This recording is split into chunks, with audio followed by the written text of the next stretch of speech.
What is up, everybody, and welcome back to another episode of the Classic Chronicles. I hope you guys enjoyed Monday's episode where I recapped my SmackDown experience in Brooklyn this past Friday night.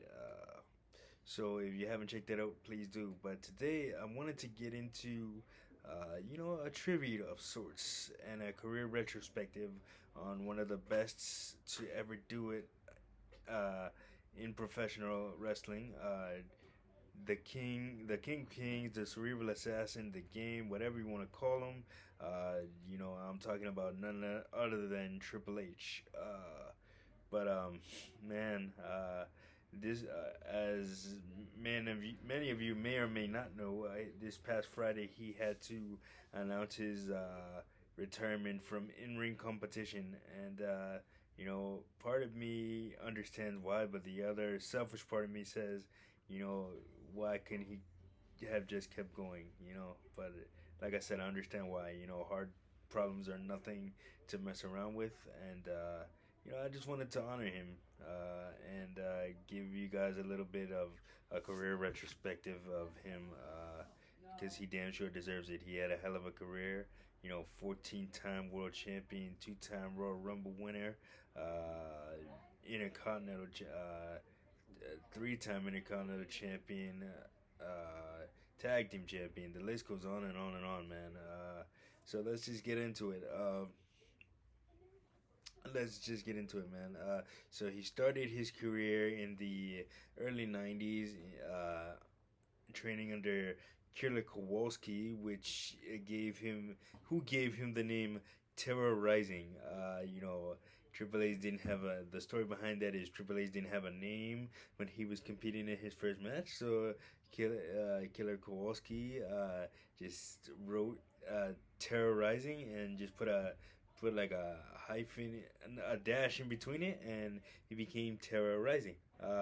You know, one of the most horrible names in wrestling history, but not too bad for a guy coming up in the business. But so he after doing that for a year, about a year, he went to WCW, which he was paired with Lord Steven Regal, as many of wrestling fans know now as William Regal.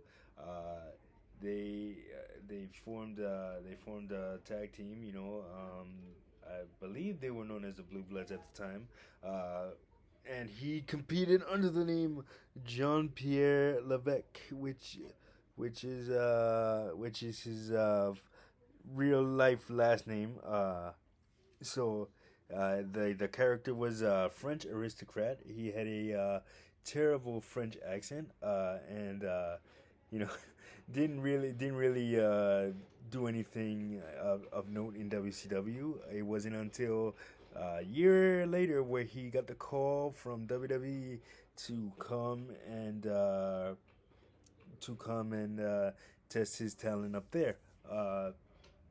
The idea for Triple H, the original iteration of his character, was a continuation of the character that he had already been portraying in WCW, but instead of being a French, aristocrat, he was an American aristocrat from Greenwich, Connecticut. Once again, looking down on everybody and putting his nose in the air. What do you call it? So he would, his the first notable moment of his WWF run would be where he would be facing Goldust, and that would be the during that feud we would see the debut of his bodyguard of sorts, China. He had been bouncing around from various female valets until they stuck him with China, and the rest is history. And he would go on to feud with Goldust, and then shortly after that, would go on to win his first Intercontinental Championship against a young upstart named Rocky Maivia on an episode of Raw, which was Raw Thursday. so Raw came on Monday nights, but you know, at that particular time, it was preempted due to the Westminster Dog Show, which happened a lot in that era, and I hated it. So that and his the, that feud for the Intercontinental Championship would go on to ignite a feud that would last for years to come. And then in 1997, he would no before we get to 1997, I should say there was one more note. The curtain call, which took place in May of 1996. So for those of you who don't know what the curtain call is, let me explain.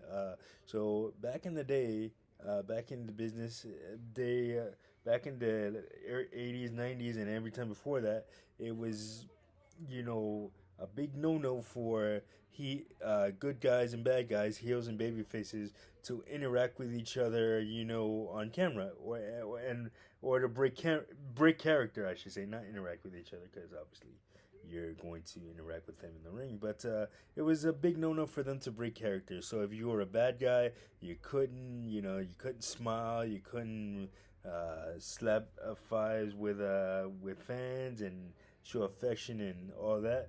And if you were a good guy, you couldn't associate with the bad guys, because bad guys and good guys, according to WWF logic,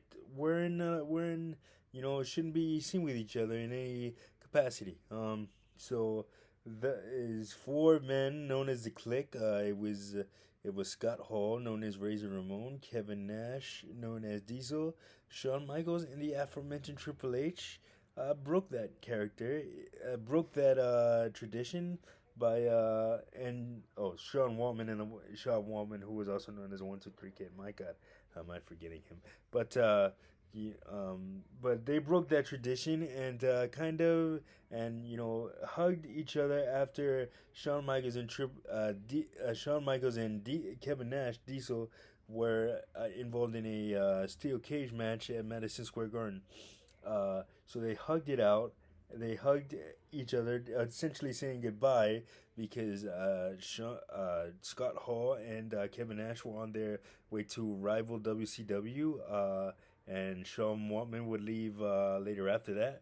And the only person to literally be around to take the heat for this incident was Triple H, because Shawn Michaels was the WWF champion at the time, and they're not gonna punish their top guy. So Triple H had to take all the heat for that, and he did gracefully. Suffering a string of embarrassing losses, including to Ultimate Warrior, the returning Ultimate Warrior at WrestleMania 12. It was a squash match. Triple H lost in about maybe 5 minutes, or maybe a little less than that.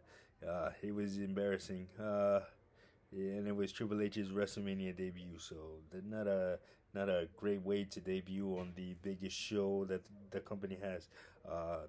And yeah, so but Triple H bounced back from it gracefully and would go on to feud with The Rock, like I said, over the Intercontinental Championship, and he would go on to also form the Generation X, which is one of the most dominant factions in WWE history.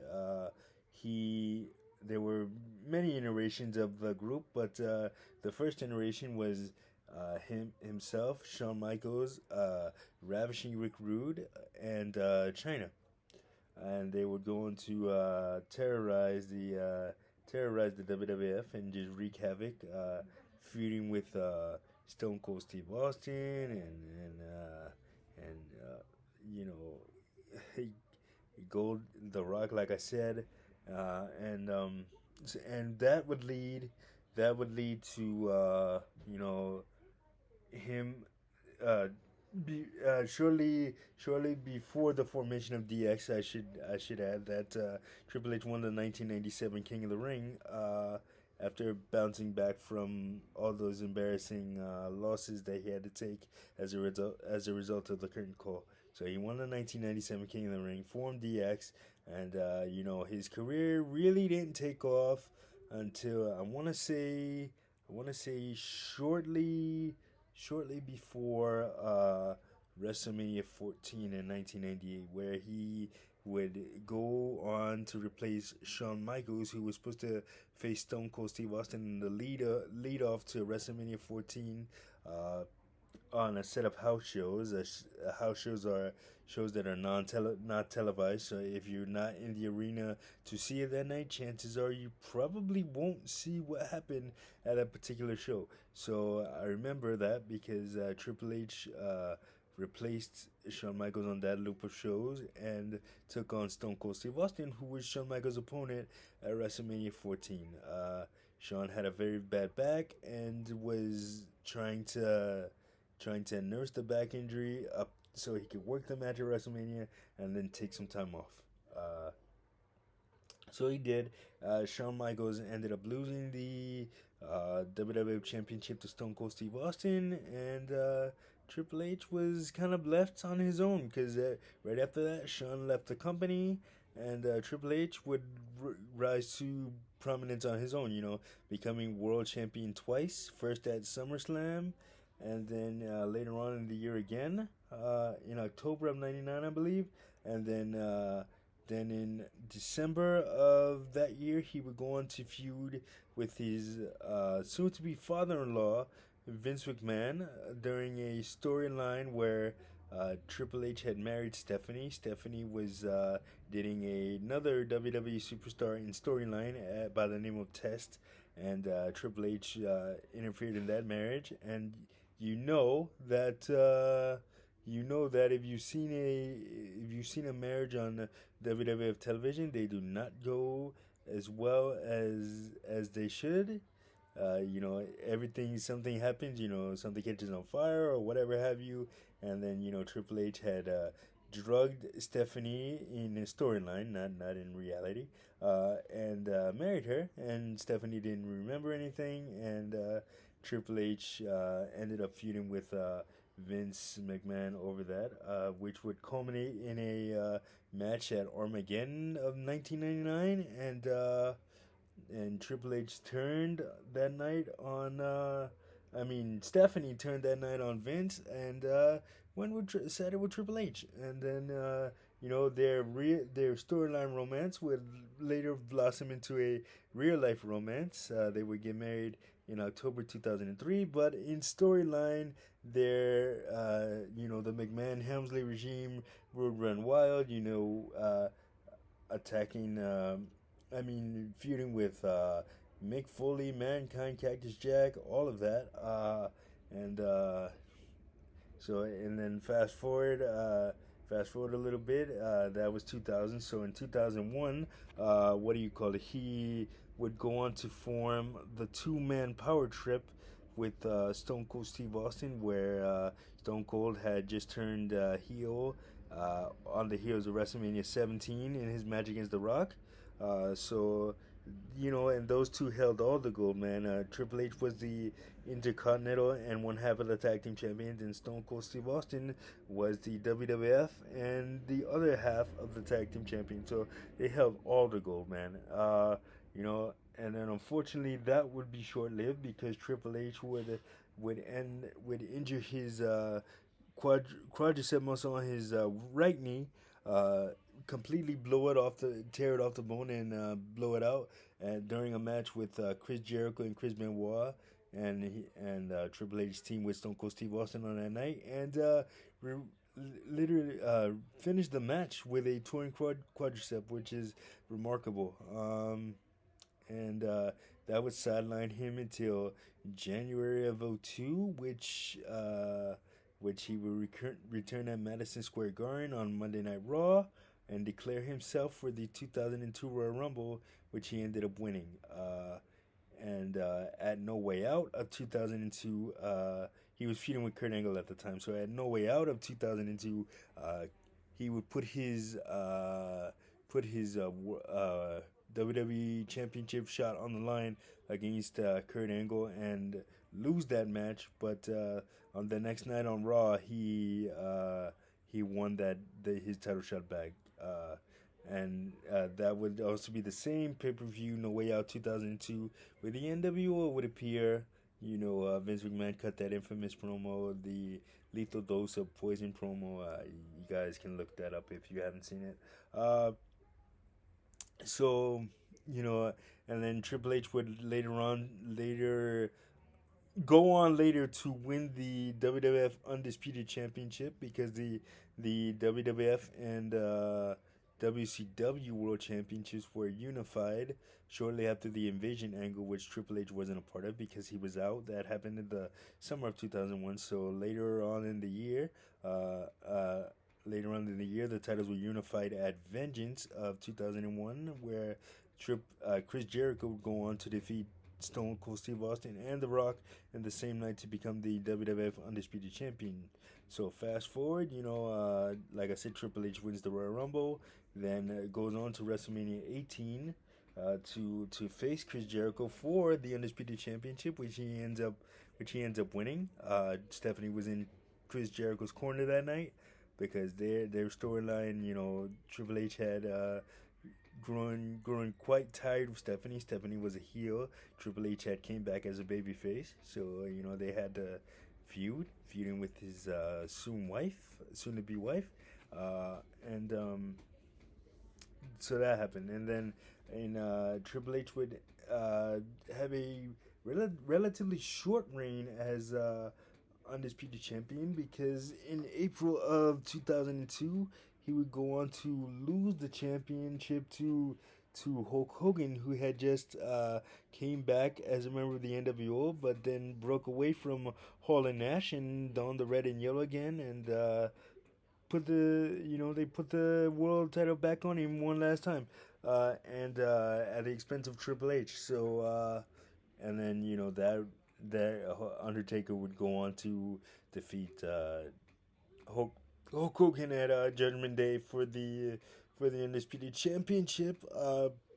Triple H would later be in the undisputed championship picture for a while, but eventually would fade out, leaving The Rock and Brock Lesnar to face off for the undisputed championship. So at SummerSlam of 2002, he would face Triple H. Which is what we're talking about here, would go on to face Shawn Michaels. The premise there was Triple H had Shawn Michaels believing that they were going to reform D-Generation X and it was just going to be like old times. But that turned out not to be the case as Triple H ended up turning on Shawn Michaels. They would have a series of matches, the first being a street fight at SummerSlam, where Shawn Michaels ended up getting the best of Triple H, and Triple H. There's a shot at the end of the match where Triple H hits Shawn Michaels in the back with a gimmick sledgehammer. Shawn selling the back injury that caused him to take 4 years off from WWE, and yeah, so they were going to do that. Then later on in September of 2002, the big gold belt from WCW was brought back as the WWE World Heavyweight Championship, which was awarded to Triple H. Just awarded to Triple H. There was no tournament, none of that. It was just awarded to him on September 2nd of 2002. So he would go on to face.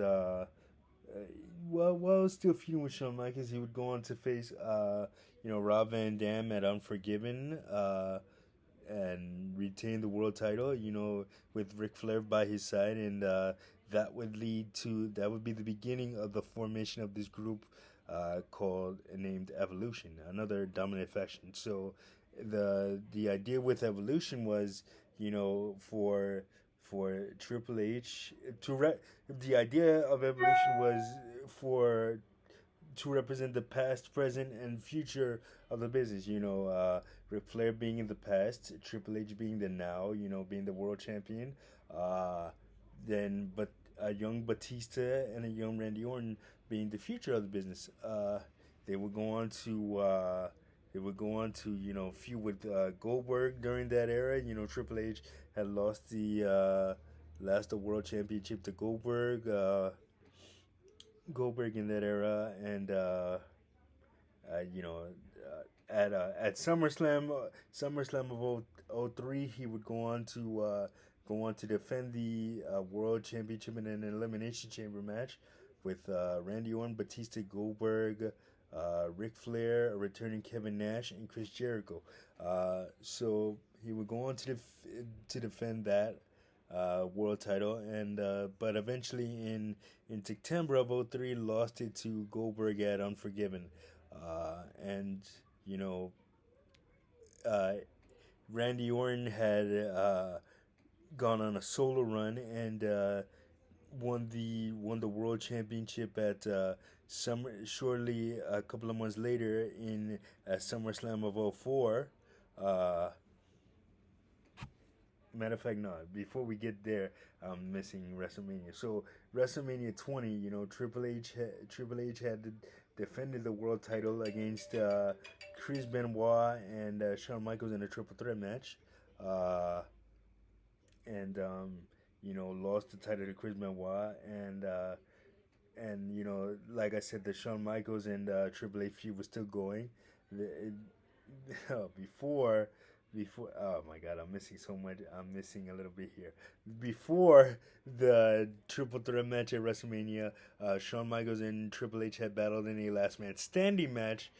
Uh, in a last man standing match, and what he would go on to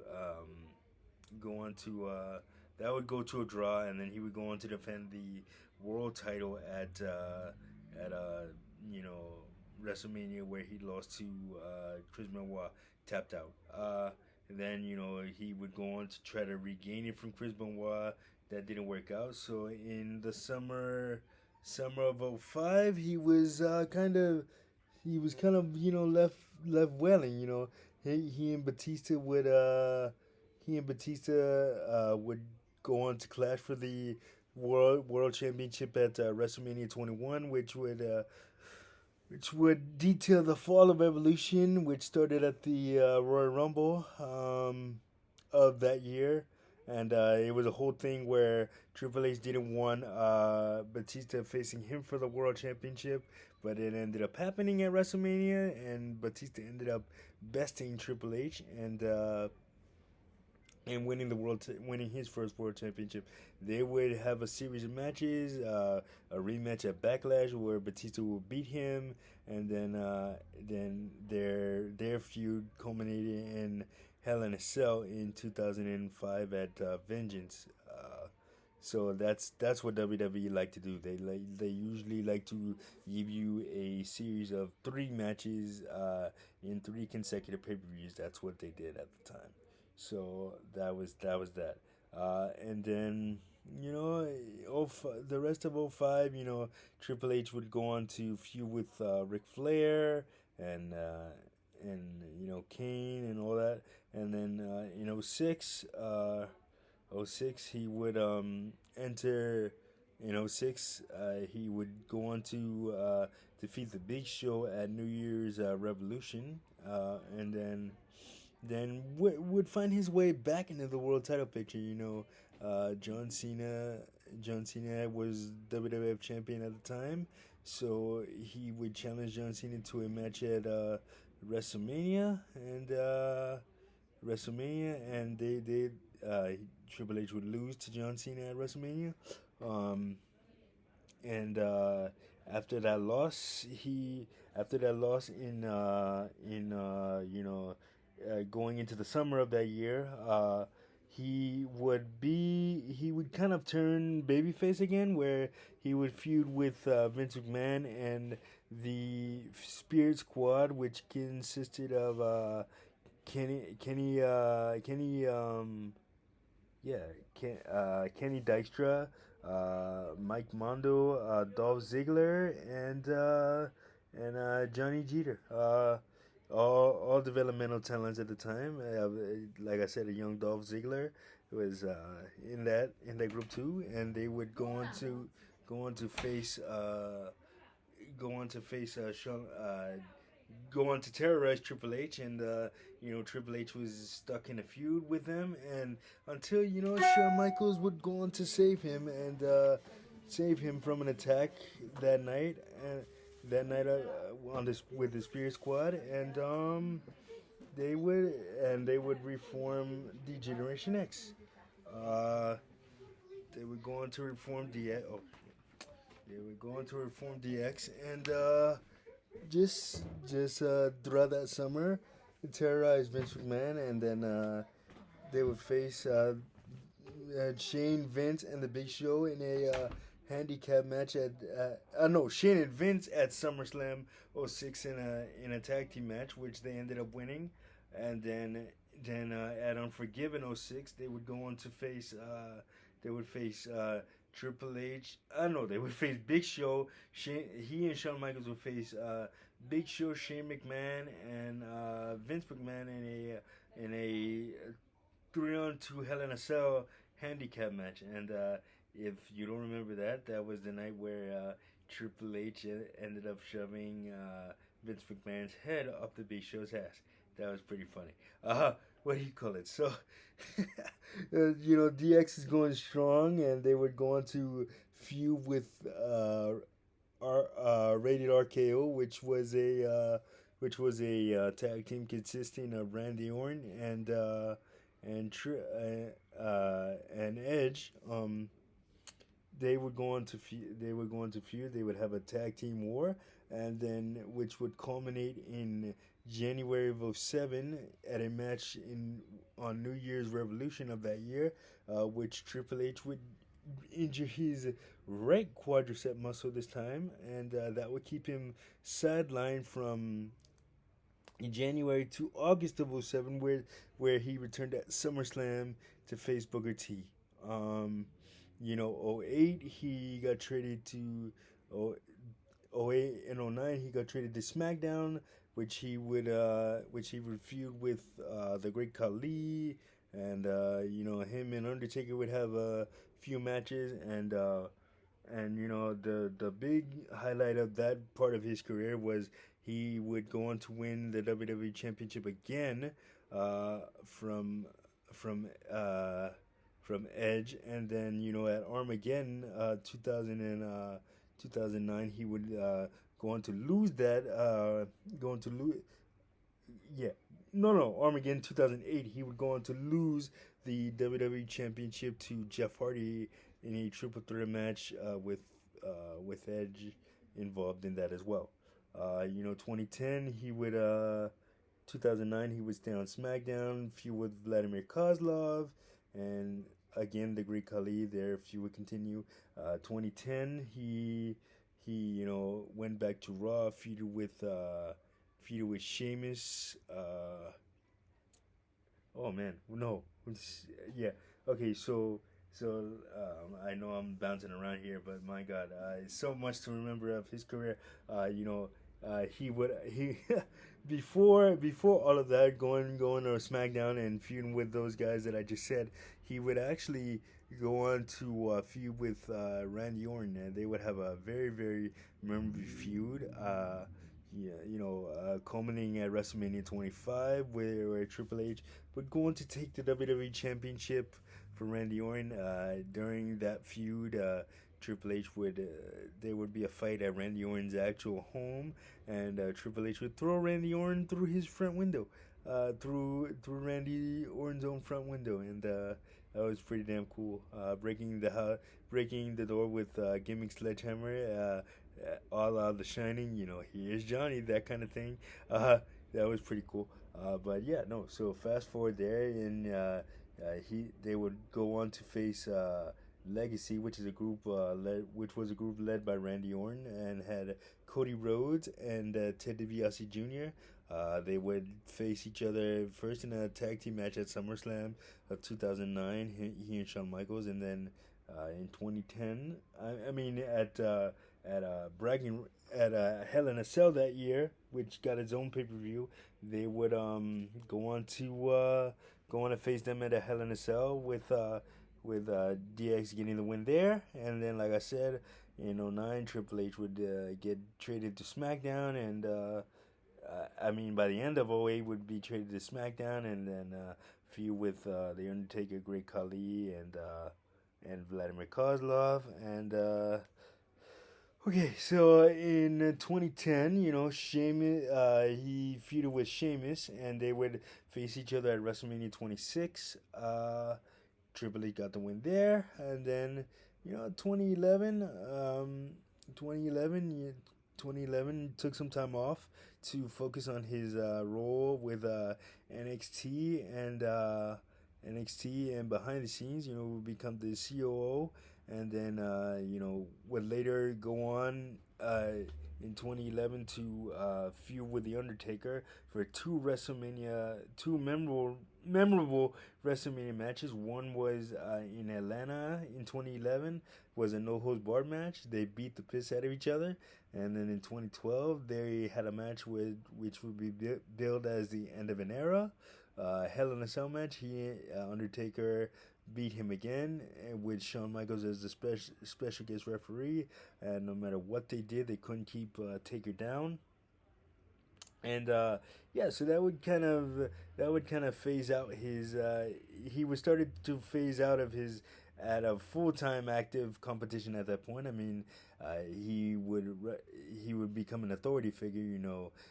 Triple H and Stephanie, they would form the authority with Seth Rollins, Kane, Randy Orton at one point, Big Show, and that led to a very very memorable storyline with Daniel Bryan, the formation of the Yes Movement, Daniel Bryan had to wrestle twice that night at WrestleMania 30 in 2014. Had to face Triple H in the opening of the show, and if Daniel Bryan beat Triple H, he would go on to be in the main event of the show, which was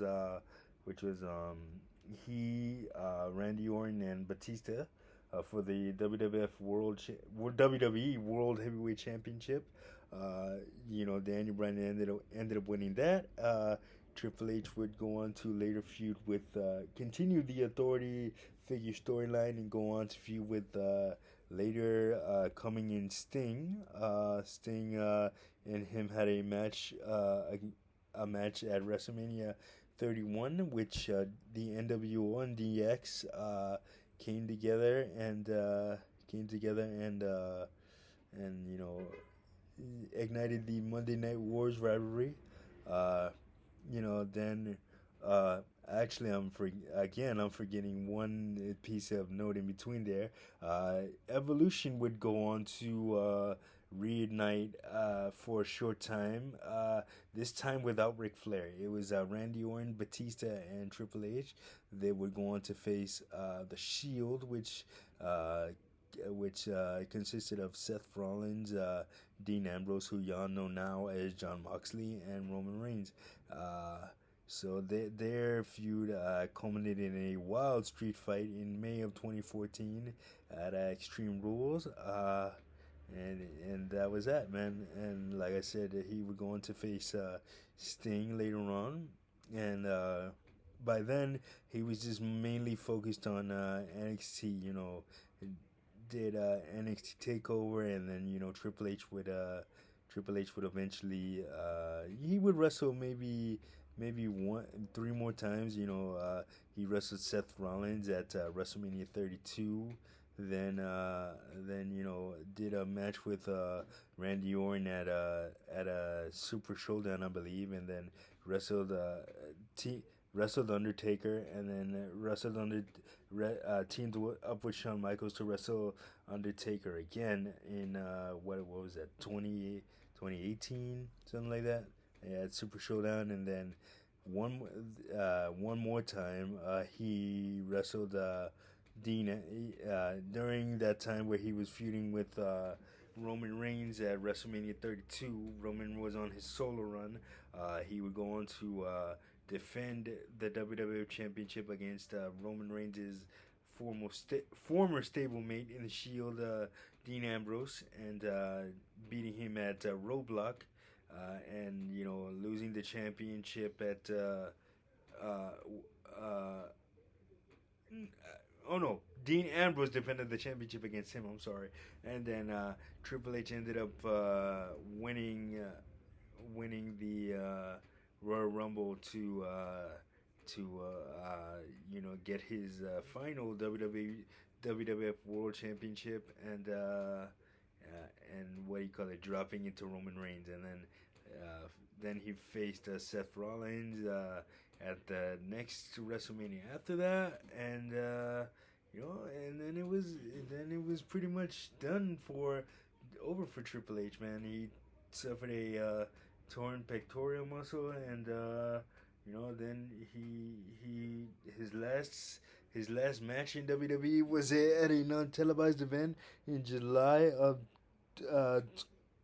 July of 2019, where he teamed up with Shinsuke Nakamura to defeat Bobby Roode and Samoa Joe.